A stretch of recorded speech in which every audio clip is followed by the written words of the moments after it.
Good morning. Welcome to NEEP's September Ready, Set, Scale webinar on community approaches to electrification. I'm Ira Shore, NEEP's Executive Director. NEEP works across the Northeast and Mid-Atlantic region to accelerate building energy efficiency, electrification, and grid flexibility as a core strategy to reduce climate pollution and build an affordable, equitable, and resilient energy future. NEEP supports collaboration between government, industry, program administrators, utilities, academia, and advocates to drive long-term regional change. This is the latest in NEEP's year-long webinar series, highlighting solutions and models from around the region and beyond that are ready to replicate and get to scale. With the fall solstice behind us and heating season approaching, communities around the region are thinking about how to support households and businesses in a time of record high prices.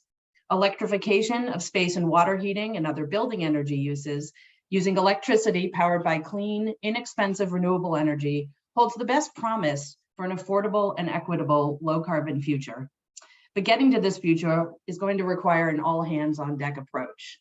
So today we'll hear about communities leading the way to that future and how they're planning and implementing equitable building electrification initiatives.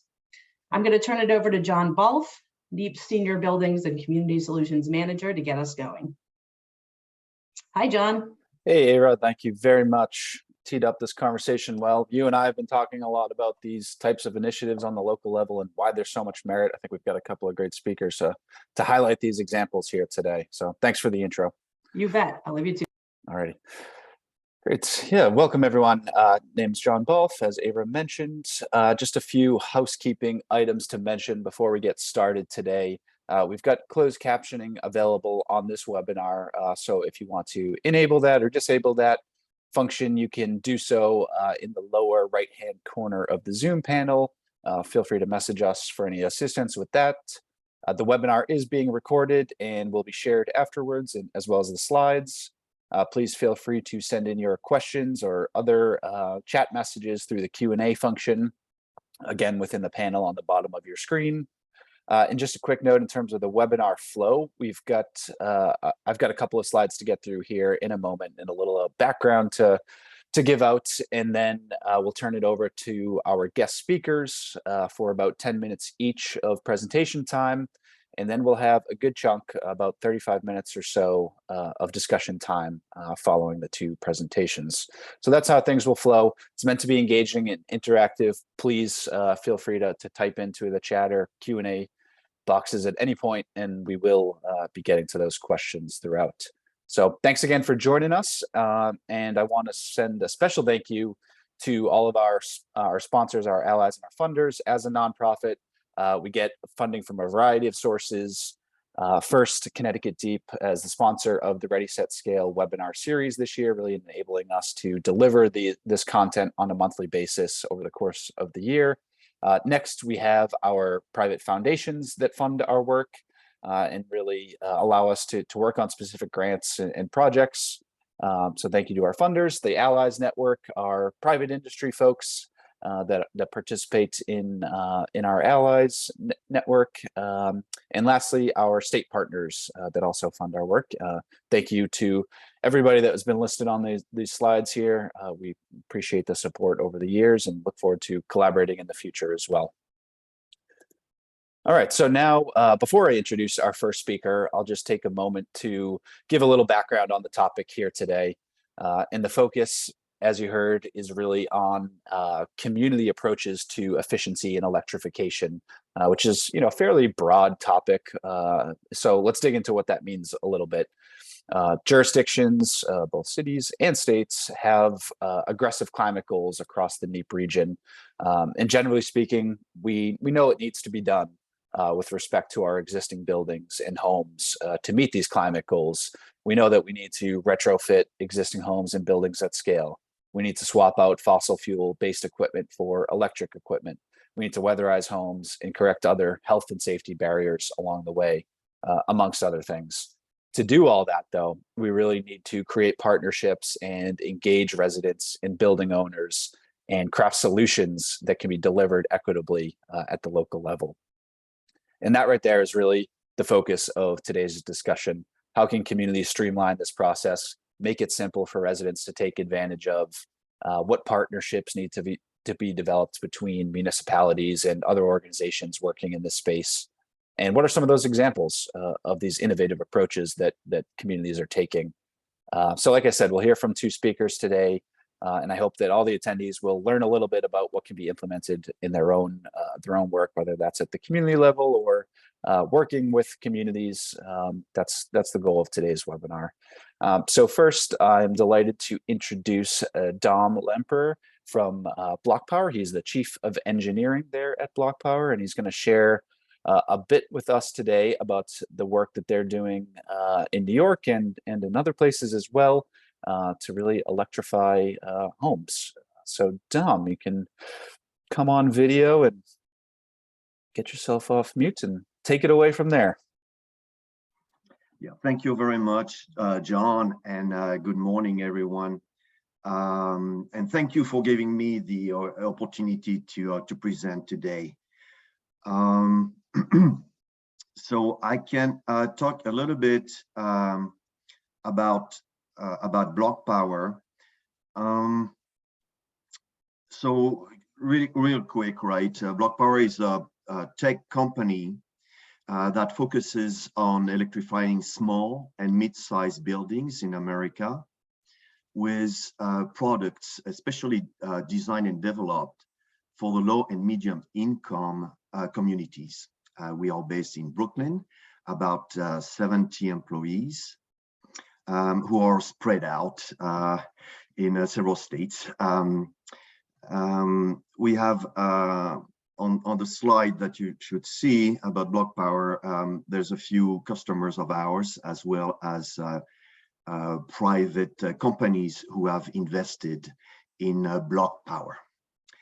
Next slide. So here is a summary of our services to local communities, which is at the focus of what we do. First, we coordinate a suite of energy efficiency and electrification measures that meet building needs and align with government goals. Our advanced software platform streamlines energy project identification, design, and install to cut down the time and cost of a project. Block Power also have a financing arm that enables building owners to access energy retrofit projects with no money upfront. And lastly, Block Power's approach includes workforce training and community engagement. Next slide. So Block Power's work is centered on existing building stock, mostly in the residential and commercial spaces. Next. So we have identified a big problem, I would say, with building owners who would like to electrify or upgrade their buildings, because they are often facing the daunting task of finding and managing multiple parties involved in a retrofit project, from MEP firm, energy consulting firm, contractors doing the bids, finding the construction management, financing a project, also finding the incentive. All this can be really a daunting task, as I mentioned.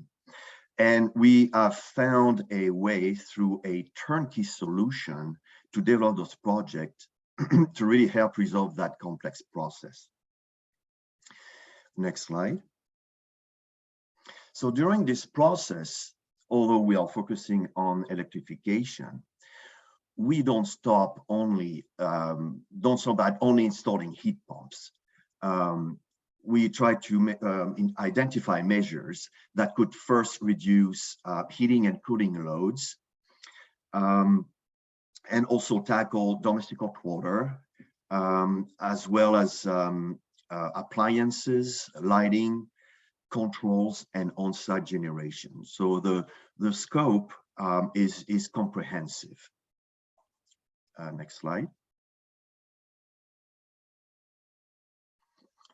So Block Power as a tech company uses a suite of software applications to try to lower the cost of project acquisition and construction. A couple of examples. We are using Block Power Target, or BP Target. That is a machine learning application that queries our building database for targeted building leads. So working with a city, for instance, we have access to a lot of buildings within that city, if not all the buildings, and we can send some queries to say what are, for example, what buildings are using oil or older than 50 years old. All this is possible. This is how we identify and prioritize buildings within a program. Block Maps is another example, and it's an application that uses OpenStreetMaps visualization that uses the statistical modeling of building energy system data, machine learning, and public and proprietary data sets to project energy consumption across all the buildings within the area. Next slide. We found out that financing is the #1 barrier to electrification. As an answer, Block Power developed a lease financing, some kind of electrification as a service. So this is a different way of financing projects, and there are some benefits to it. First is all the cost that is associated with designing, building the system can be financed with zero money down. So that helps really the building owners. And as I mentioned, a lot of our building owners are owners of low and medium income properties, to really make sure that they have a way to finance that through a long period of time that makes the payments or monthly payment a little bit like a car, right? Lease, right? Smaller amounts per month, but for the long term. One of the benefits is to also that there is no lien on the property, and that the maintenance of the assets are actually included in that lease payment. Next. As I mentioned earlier, workforce development is it's at the core also of the program that we are trying to work with communities. Starting in 2021, we put the idea of workforce development into action with the Civilian Climate Corps, launched in New York City, with an innovative program designed to take a whole of person approach. We prioritize environmental justice by focusing on working with communities of color and climate justice communities. We remove main barriers to participation through paid training that covers certification fees and eliminates key cost barriers. Our training includes clean tech career specialization with hands-on technical experience. And the services we are offering support participants program completion for long-term success. Next slide. So I mentioned about a specific project, right? How we do project, but let's talk at a different scale now at a program that will encompass many projects. Next slide. One of the key components that is very unique, we believe, in the industry is working on electrification project and programs by creating in a city, in a community advisory board or CAB. And the CAB model was designed to address initially the distrust of utility and government services in low and medium income communities, at least perceived, right? Our history is born out of Block Power's founders' experience in community organizing. Our campaigns include quarterly meetings with community leaders, monthly member-hosted events, referrals, word of mouth anchor projects. The impact of those CAB is significant. Our first CAB was implemented in Brooklyn in 2017 through a New York City Con-Edison program. And although we had a slow start, but CAB definitely helped over-deliver on this program. As for scaling up, if you would like to move to the next slide. Well, from that initial CAB model, we have replicated this approach in Queens, New York, Oakland, California, Ithaca, New York, Ithaca being the first city following the Green New Deal to decarbonize the entire city, so the 6,000 buildings. Block Power is fortunate to have been selected as a program manager for that. And other cities like San Luis Obispo in California, recently this month in Denver, Colorado. We're very excited about this, and hopefully soon in Georgia. Thank you so much for listening.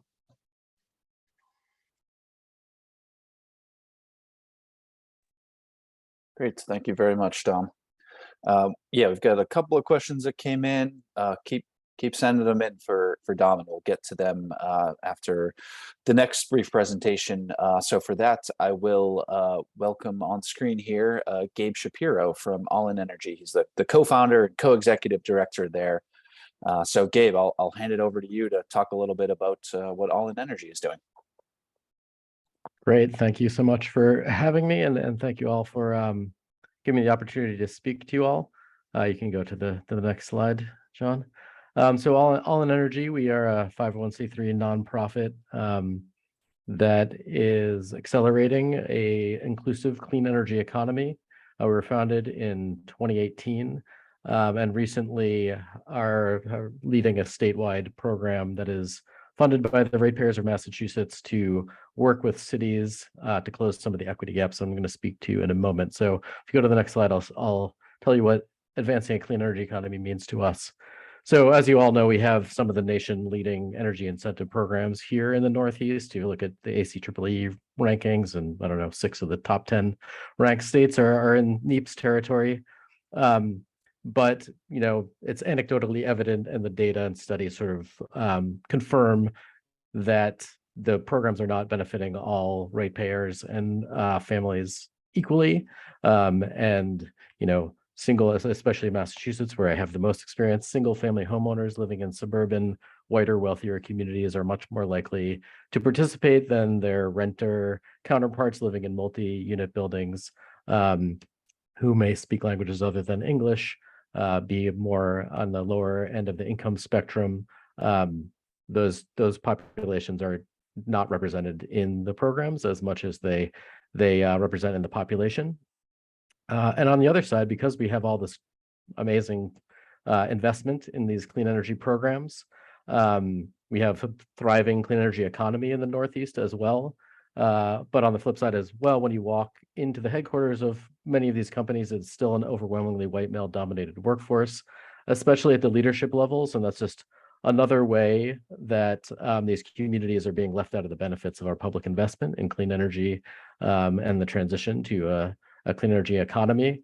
And we see ourselves working kind of at the nexus of those two interrelated issues to really close those equity gaps, make sure that our transition is bringing everyone along with us, that everyone's benefiting, and that, you know, we have the support, continued support of the folks that are being disproportionately affected by the effects of climate change, that they're benefiting, and they can support kind of future public investment in those programs. If you go to the next slide, John. So really what we're doing is we're working primarily with cities and community-based organizations to bring the clean energy companies into these communities by doing effective marketing campaigns, working with community groups to understand the types of messages and messengers that will be effective in recruiting non-participants into the programs. And at the same time, very importantly, working with those vendors to make sure that they have service delivery that's going to be effective and equitable for those populations. Trying to avoid doing, Spanish language campaigns to pull people into a program that doesn't support that language, for example, is a big effort that we are undertaking across the state to work with vendors to create these language pathways. And at the same time, we're working with cities and CBOs and ourselves to provide internships and create career pathways for the populations that reside in these communities, and over time really closing this gap that exists with these companies not having the language skills or cultural competencies to do effective marketing and service delivery in these communities by helping them populate their companies with trained, qualified employees from those communities. Go to the next slide, John, please. So the primary three things we're focused on right now, I sort of touched on all of them, but we are supporting cities and community-based organizations that represent cities to do these outreach and intake campaigns to the populations that have been underrepresented in the programs. Those programs are primarily focused on renters and landlords as one set of population, low to moderate income families, non-English speaking families, and small businesses, which may seem unique, but face a lot of the same challenges as the residential populations that we just described, which are that they are often leasing their commercial space and don't know that they are eligible for programs. They are often immigrant owned and have, would prefer to learn about programs and do business in languages other than English, and are often on shoestring budgets, like trying to make things work. So, fit into kind of that same profile as a low to moderate income family. Through doing a lot of this work on promoting renewable energy, electrification, and solar programs and energy efficiency programs, we met a lot of folks and engaged with them about their bills and realized that there was a greater need in the community than just kind of connecting folks to the energy reducing and energy saving and clean energy programs. We just saw so many people when we were helping them access those programs that, were eligible for income, the reduced rates because of their income, were on predatory third-party supply contracts and paying, 40 or 50% more than they needed to for zero benefit. And also folks, especially during COVID and these sort of the tough economic times that we've been experiencing, have large balances on their bills and were in danger of, getting their power shut off, but if not being connected to some of the arrearage programs that the utilities offer. So we created this energy bill checkup, which is just a quick engagement where we review the people's bills with them, help them access the programs that are beneficial to them, sort of get them to a baseline of being able to consider some of the clean energy programs, build trust, and then allow them to get their bill in order so they can consider some of these other energy saving programs. That's been really well received. We've done a couple hundred of those, many of them in the city of Boston, and everyone who sort of has that experience is comes away saying that they think they're going to save money. They learn more about their bill. So that's been a great experience. The challenge with that is getting people to want to do that. That's been a sort of a marketing challenge on our end. People really find the experience valuable, but it doesn't sound that exciting to participate in. So we're working on how to get more folks engaged in that. And on the other end, we are the workforce development arm is sort of the less mature part of our organization. We just were awarded a workforce development planning grant from the Massachusetts Clean Energy Center to continue to explore how to create pathways to customer-facing roles, primarily focusing on customer support and then in building energy assessment roles. It's so it's so that engagement, learning about your home from your energy specialist is so important. It's hard to have that be equitably delivered in a language that is not your native language. So we're really focused on creating more language diversity among the populations that deliver energy assessments for both the income eligible and the Mass Save market rate program here in Massachusetts. So we're excited to launch into that as well. Next slide, John. So this is just a little bit about the Community First Partnership Program. Slide looks a little different than the one that I sent over, so let me orient myself. So this is a program that is part of the Massachusetts Mass Save Program Administrators 3-year plan to close some of the equity gaps that have been persistent in the program. It is very much modeled after what I just described, which is like sort of engaging with cities and community-based organizations to leverage the trust that they have with their community members to invite them to participate in the program. And then on the back end, working with vendors to make those pathways and service delivery more equitable as well. So there are 18 programs this year that cover 30 cities.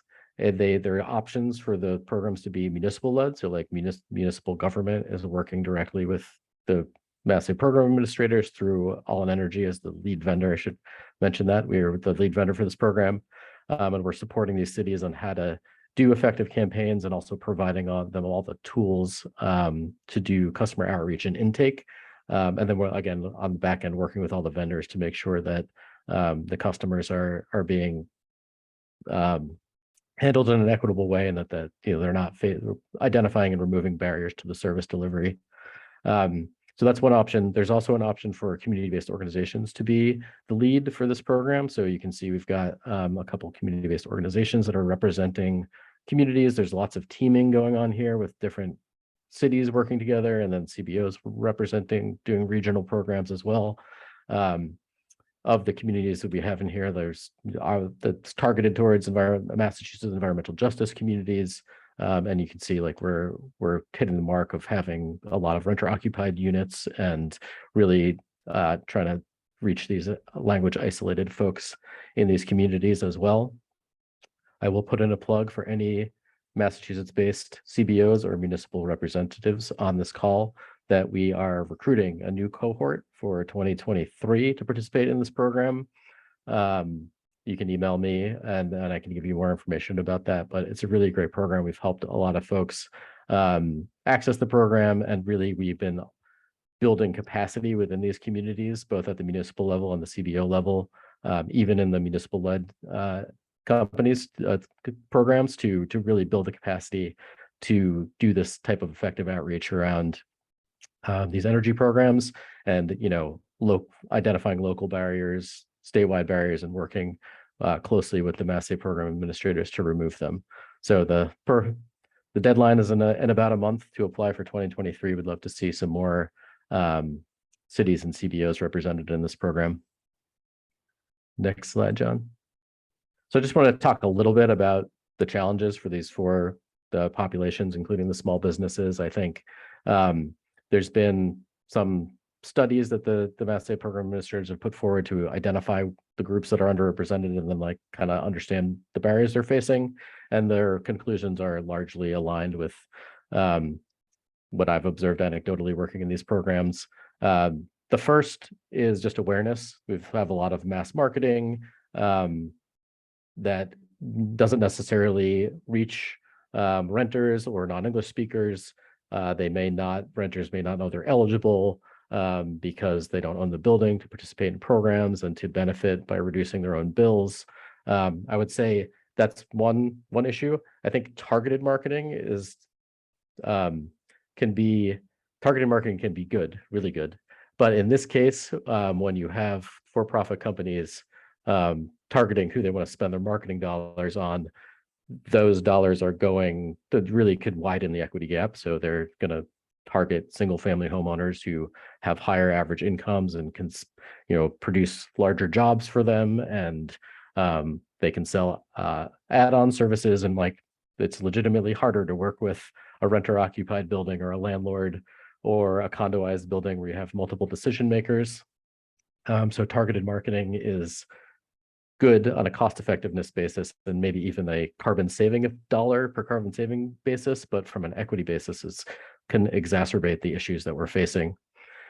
The trust is this whole community first partnership, as I've been describing, is designed to empower messengers that have trust with the community. So, starting at the municipal level, but really unlocking some of the institutional and social communication networks within those cities that can deliver the message about these utility programs in a way that builds trust and makes people feel invited, allows them to quickly cut through the noise of all the unscrupulous energy programs that are out there that have been targeting these communities, those third-party energy supply contracts, predatory rooftop solar contracts, and really understand that, okay, I'm hearing this from my school, from my church, from my municipal official, or this other person that has already supported me through community-based organizing work.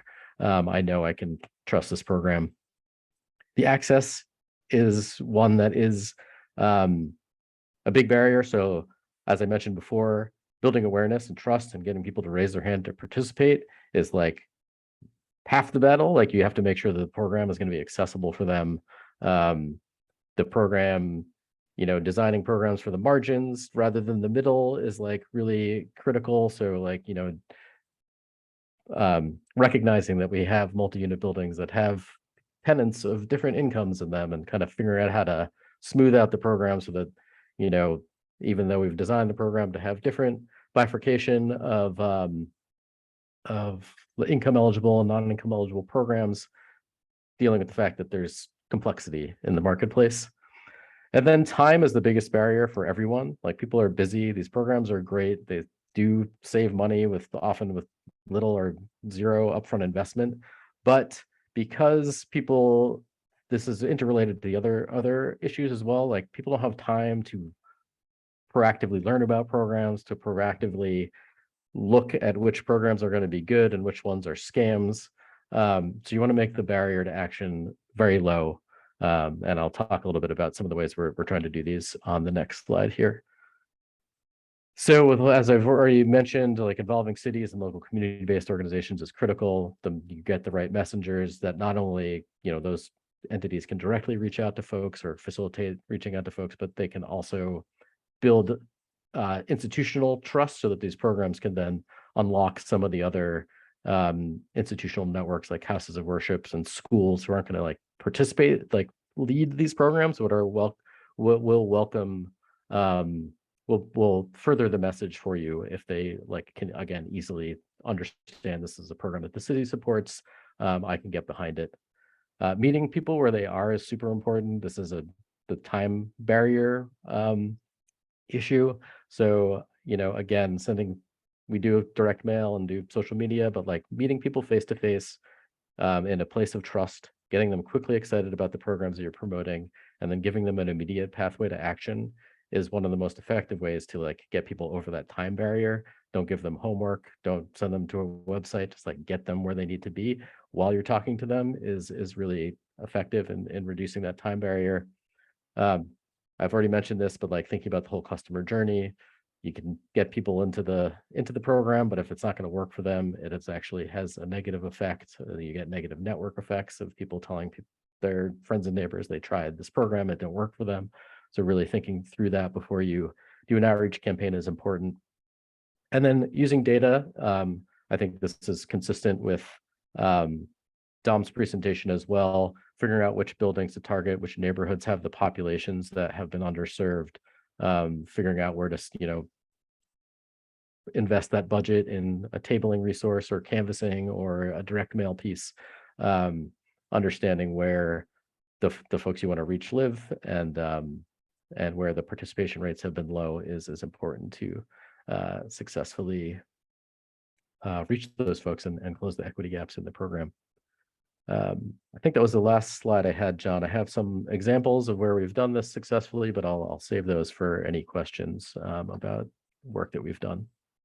Excellent. Thanks, Gabe. Yeah, I think those will come out a bit during our discussion here. So it looks like we've got about 20, 25 minutes for questions. Dom, thank you for coming back on. I I think there were a lot of themes between the things that both of you said in terms of engaging residents and raising awareness about programs, ensuring trust is there, using data to prioritize projects, and figure out what buildings need to maybe go first in these programs. Workforce development also seemed like another one that both All in Energy and Block Power is focused on as well. So interesting to hear about some of the differences, but also some of the themes between the two companies here. So one of the first questions I want to start on is around awareness and getting people interested in programs. I think this came out a little bit, but maybe we can share some examples of how this has happened. And that question is, what have you found that works for getting disinterested communities or community members interested in energy improvements? What are some good success stories that you might both have on that? I'll pass it to maybe Dom first, if you don't mind.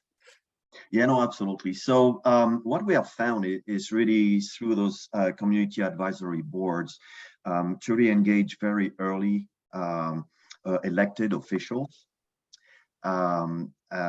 Those elected officials who have goals of either electrification or sustainability can really make a big difference to their and reach out to their constituents. They can reach out to building owners associations, for instance, right?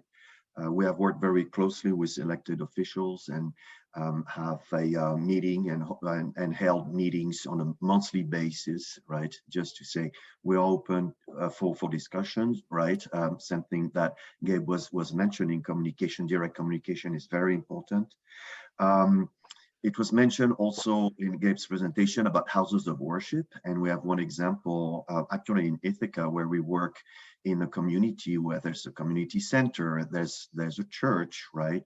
And we are going to work in initiating electrification of that center and that community center and that church, as people going to the church will actually see that they live in the area, and we found out that it's a very powerful way to build the trust with people who are just actually local. The workforce development aspect also is extremely important because we are bringing into the community the possibility for individuals living in that community to actually work on electrification projects.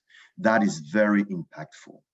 I would say also to engage universities and research centers on some of the technologies and communication, I would say, right, about electrification has been also very beneficial. Yeah, and Gabe, you mentioned, meeting community members where they are. Yeah, I would like to, you can share an example, but also, sure. how do you get these CBOs on board? How does that process start? Is it a community member that's coming to you and saying these folks are interested, or are you seeking them out? How does that actually work? Yeah, let me just talking about back up a little bit to talk a little bit about like the effective messaging.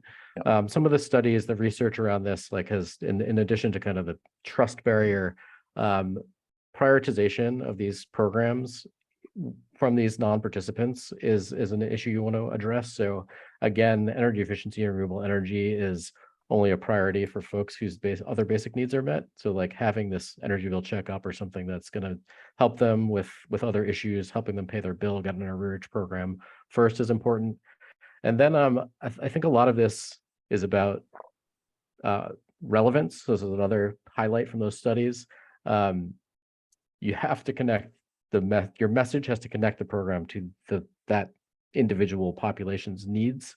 So my sort of one example of this, when we were looking to do a renter program in Cambridge, Cambridge has a lot of recent graduates and grad students, early career folks who maybe are living in an apartment for a couple of years. They're renting, maybe their landlord or absentee.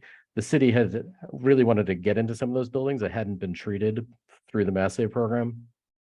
So we came up with a whole set of messaging and outreach strategy to reach those folks with a specialized type of audit the Mass Save program was offering just for renters, where it was really providing them with instant savings measures, so helping them reduce their bill, light bulbs, thermostats, shower heads, and doing a kind of a binary assessment of whether or not there was weatherization opportunity in those buildings without having to do the full work scoping, without having to do the health and safety work. So we worked with a company to create a special position that was like a career pathway stepping stone position to do those specialized audits, a lower paid resource than full energy auditor that really needs to earn their keep by selling weatherization, which we knew was unlikely with these audits.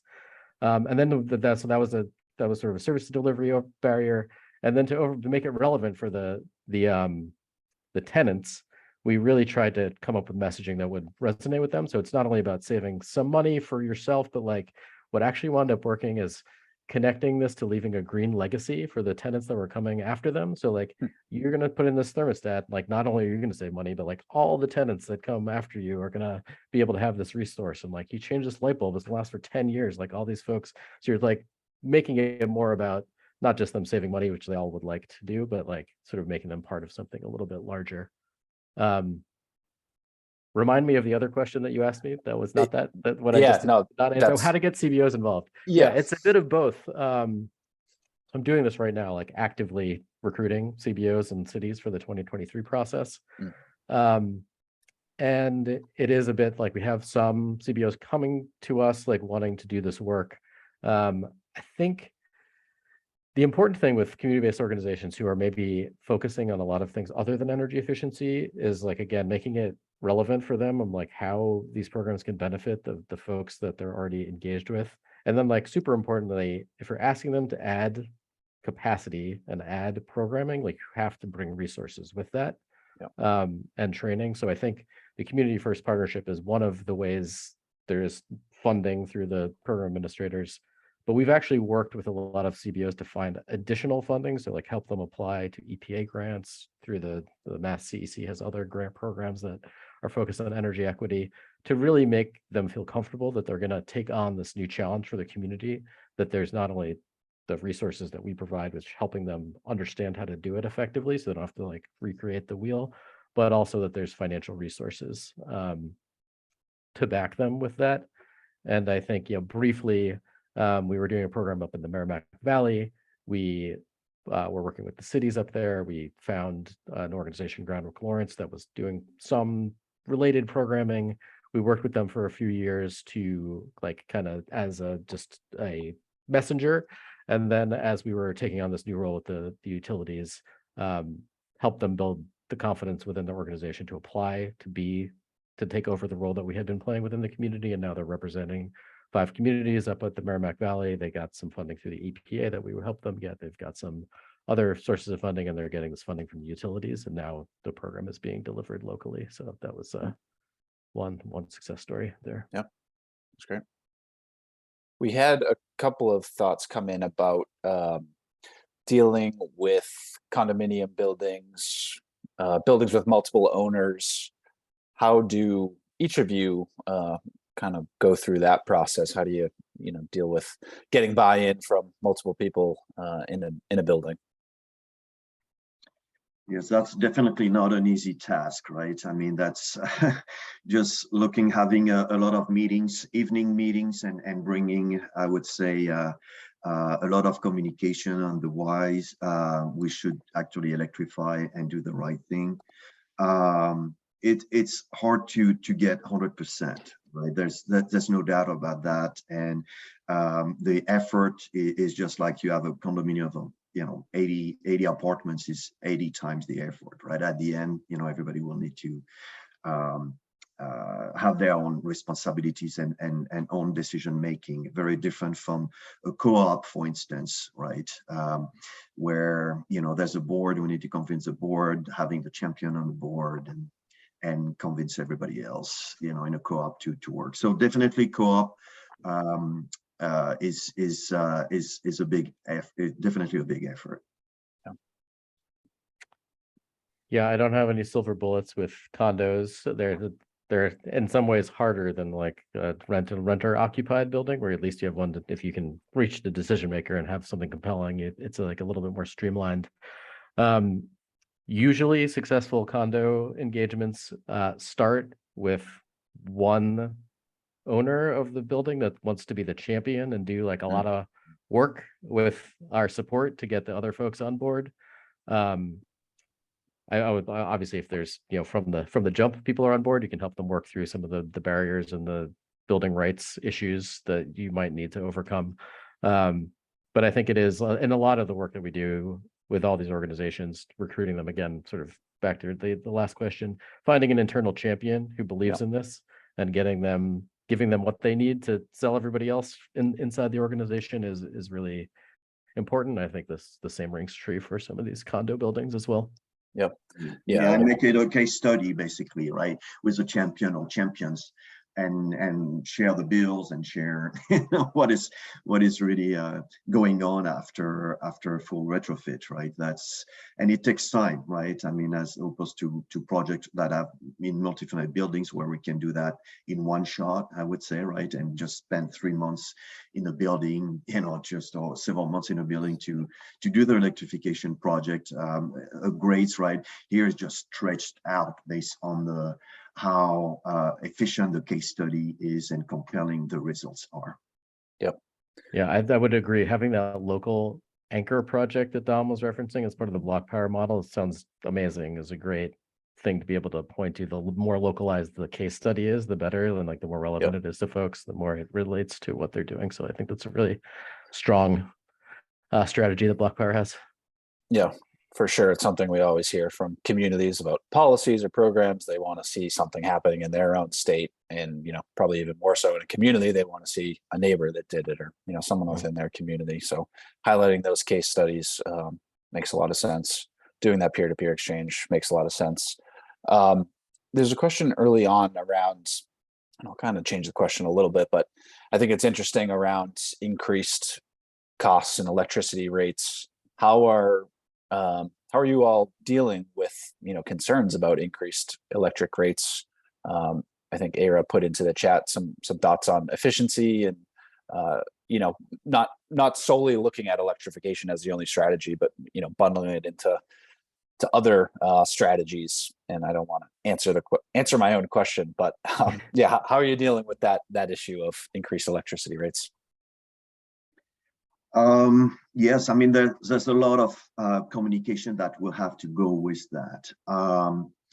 Depending of where, it really depends on the utilities. Some utilities have different tariff strategies. In some states, electricity being generated by natural gas, right? One of the results of increasing electricity rates relates to the fact that the natural gas is also increasing, and we have seen that as well. So a lot of communication, I would say, on both sides, right? Is to compare the pre and post. What does it mean to the natural gas, of oil, for instance, heating oil as well? All this is some calculations that are relatively easy to do as an energy engineer, but also to explain very, very clearly, and the whys. Projections, what is going to happen in a year or two, we don't know. The war in Ukraine, change a lot of things. It's impossible to see the long term, right, and how this energy are going to go. But I have many clients, customers who have said, "Oh, I should, I think the electric bill should go lower if I electrify." No, they will go higher. However, you will totally eliminate the cost of oil. And I'm really stressing the example of propane and oil, because there is a real savings in energy rate. So now, again, it really depends on the local utilities.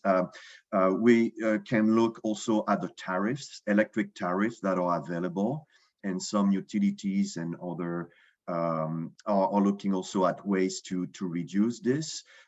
Solar, community solar is maybe one aspect of it. We are looking at time of use rate because of the flexibility of electricity. adding storage or having a lot of communication and education to the building owner, right, or the utility payers. There's some techniques, I would say, and tools that are available. We're looking at demand response also on the electric side, right? If someone agrees during the summer to increase the set point by a few degrees, that affects slightly the comfort, but can actually generate revenue.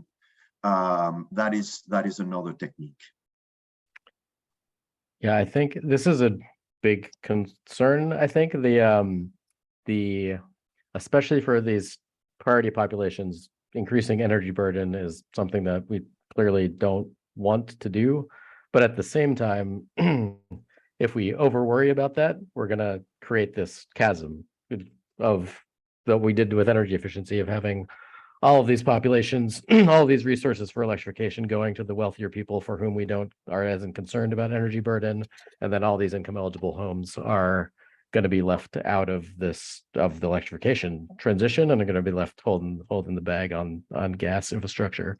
This is happening right now in Massachusetts. We've sort of made the policy decision that we are not going to allow income eligible gas heated homes to receive free heat pump installations, which is the vast majority of city center heated homes.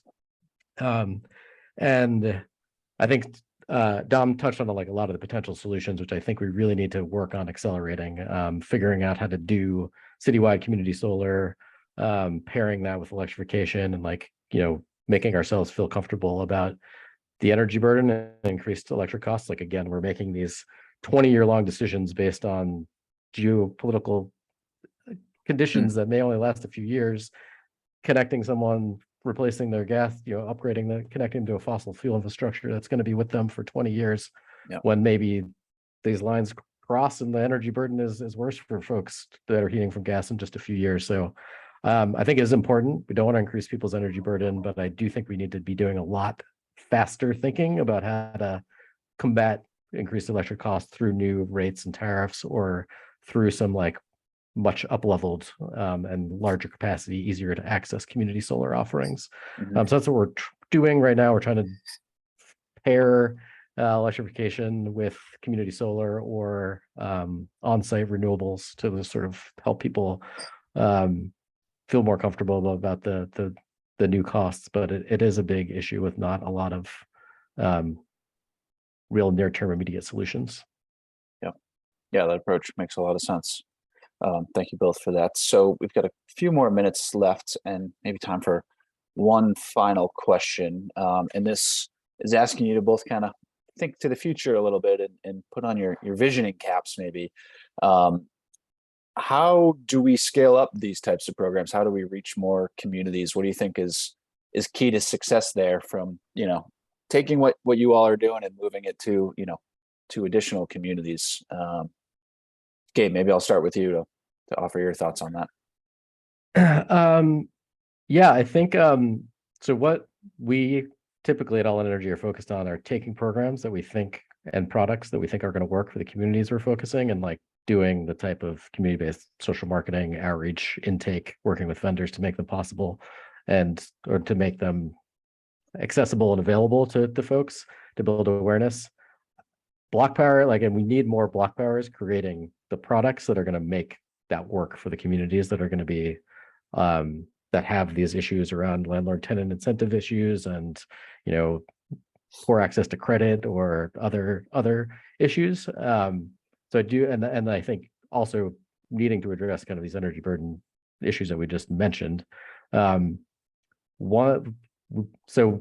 I don't think we're there yet with the product yet on electrification for these populations. We really need some more innovation. I think block power is well on the way. They're industry leading on this, but we still need some more work on energy burden.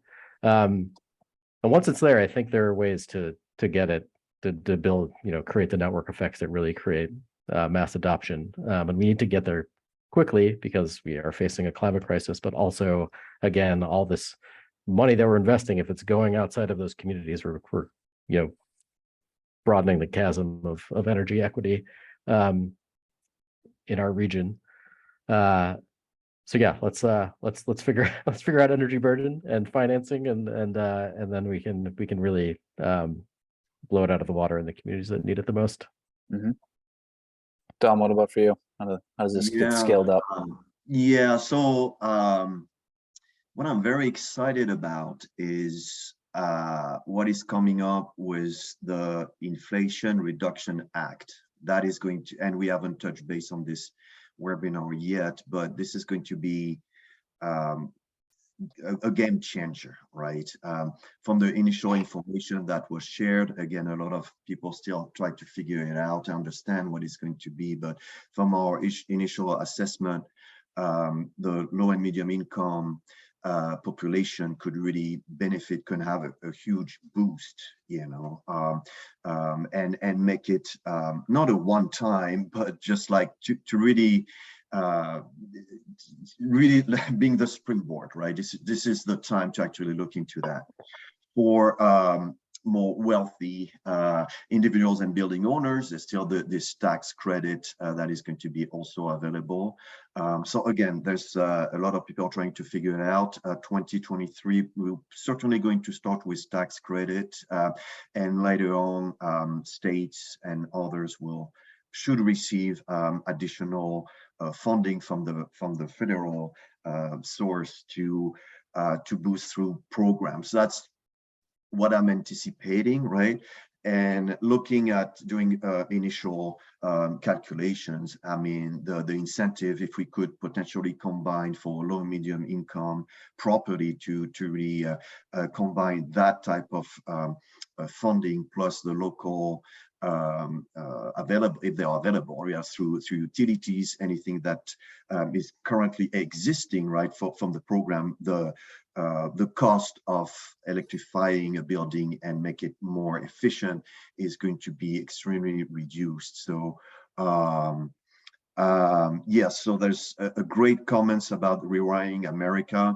Absolutely agree with that comment. This is an amazing tool. Rewiring America was definitely part of the conversation. That's why they come up with that tool so fast, right? But it's an amazing resource. Absolutely right. Came up with very down to earth type of projections, and it looks really, really good. So very excited about the coming years. Great. Thank you. Yeah, like you said, there's a great opportunity with the federal funding and IRA. You know, I think it's really helpful to learn from both of these programs and the work that you all are doing to guide that future work and help communities implement things, implement strategies along these lines. So appreciate you both taking the time to talk about those ideas and concepts, what's worked, what hasn't, and yeah, looking forward to following these programs and seeing how everything plays out. So thank you again for speaking here with us today. I've just got a couple of wrap-up slides here. First, I just wanted to mention an upcoming workshop that we're hosting on this very topic, heating electrification. It's meant to be a really engaging couple of days, exploring approaches to electrify the heating and cooling sector, guaranteeing quality, comfort, and accessibility to these programs. So come join us for that on October 19th and 20th for 2 half-day workshopping events on that. So that's the first I wanted to mention. And the second is the Ready, Set, Scale webinar series will continue in November. We don't have one in October due to that heating electrification workshop that I just mentioned. So please save the date for November 15th. We're brainstorming some ideas, and we'll have that out to you shortly on what the topic will be. But I believe that was all. Thank you very much for attending today's Ready, Set, Scale webinar, and to our 2 speakers, Dom and Gabe, for sharing your knowledge. We appreciate it. We'll be sending out the recording and slides and some other links as well to everyone that registered. But thank you all, and have a good rest of your day.